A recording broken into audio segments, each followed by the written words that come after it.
Alright, how to be alone. I've told this story before, this one particular story I'm going to start with. This is going to be for Popsicle Man, but I guess that's my right as a content provider to occasionally retell a story.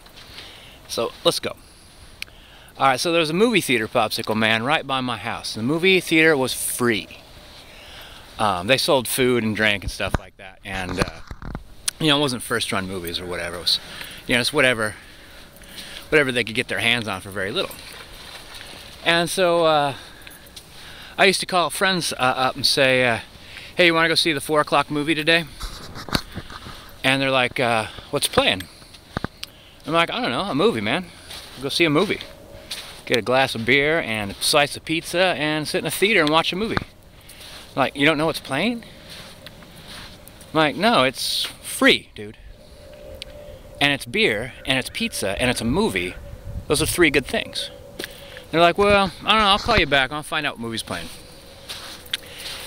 And they either wouldn't call back, or they'd call back and say, no, that doesn't sound good. But one time I called everybody in my area, and everyone said, no, I don't feel like seeing a movie. And I'm like, okay, and I hung up the phone, and you know what I did, Popsicle Man? I probably cracked open a beer and sat down in front of a video game. And I was sitting there thinking, holy smokes. Say if I don't like the fact that my friends don't want to go see a free movie unless they know what the movie is. Say I think that's ridiculous. How much more ridiculous it is that I don't go because they don't go. And I thought, you know, I'm going to go solve this problem. And so my first step was, it was kind of inadvertent. I was going to go get some beer.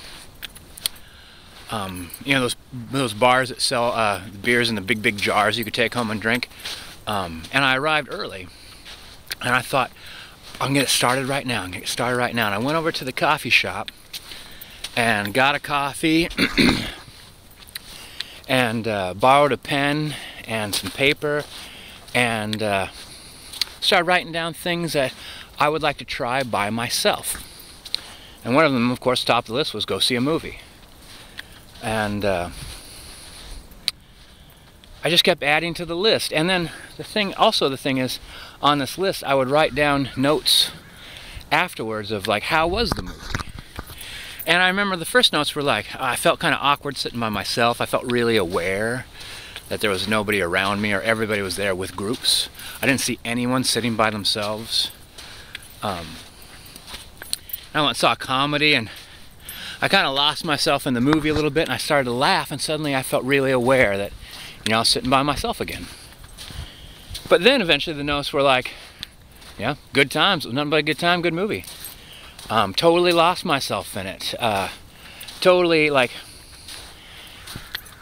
here's the thing about going to movies with people. Like, after the movie's over, sometimes you hang out at the movie theater trying to decide if we all want to go do something now. And I remember sitting in the movie theater, in the parking lot once, for close on to an hour. So people were just talking. The topic was, let's go do something. And every time someone said, you know, you want to go do this? A couple people say, no, I don't want to do that. I already did that. Or, you know, there'd be a reason not to do it. But it seemed to me the reason to go do something is to go do it together. And so basically what we did is we sat around in the parking lot for an hour and talked about what we weren't going to go do. And then eventually people were like, well, I got stuff to do at home, so... and then people started leaving, and I'm like, oh my God, I can't believe I wasted an hour in the parking lot. So when you go see a movie by yourself... When you come walking out, you're like, I think I'm going to go window shopping. I think I'm going to go into that one knife store and see if they'll let me hold the replica of Sting. I think I might go back to where you order food and get another beer, another slice of pizza, and watch people walk by on the sidewalk. Like, I immediately knew what I want to do. I think I might want to go for a bike ride. I got a slight buzz on. I feel like hitting the bike trail and, you know, watching the ladies jog. But sue me, I'm a guy. Come on. I'm a guy by myself. If I can't, you tell a group of people like, hey, Keela, let's go this way, bud. Keela, let's go this way. Yeah, that would be something I wouldn't propose to all the guys and gals that we got out of that one movie. I'm like, hey, let's go down to the bike path, watch girls jog. It's fun. No, because someone would give me a wry look. They'd look at me awry. But you don't do that when you're by yourself. Now, the point is, Popsicle Man, is you're your own best company. And if you're not, you should be angry at yourself. You treat yourself like your best friend. Your best friend doesn't want to hang out with you. Got to fix that. You know what you like, Popsicle Man? You like presents. Buy yourself a present. You don't say you don't have any cash. Make yourself something. I just walked by. There's all this filament here from fishermen. I just walked by. Someone took a bent stick and a whole bunch of fishing line and made themselves a bow. And then they left the bow down here. But something like that's fun. Make yourself a slingshot. But do something. Make yourself something, and then make a list of places to go and things to do, and maybe old hobbies you used to have and new hobbies you'd like to have. Make wish lists. Make dream lists. You know, get out a map of the world, or a globe if you have one, and start looking around at places you'd like to visit and why. Maybe learn more about them. If you go to the library, Lonely Planet's great for reading about other countries and the particular oddities that the traveler faces, specific to the traveler. Because Lonely Planet will tell you things that you're not going to find anywhere else, because it's basically written by people who just traveled there, and what they say matches with a lot of what other people say, and so you get the lowdown, the skinny on scams and things like that. Like you mentioned something about 420.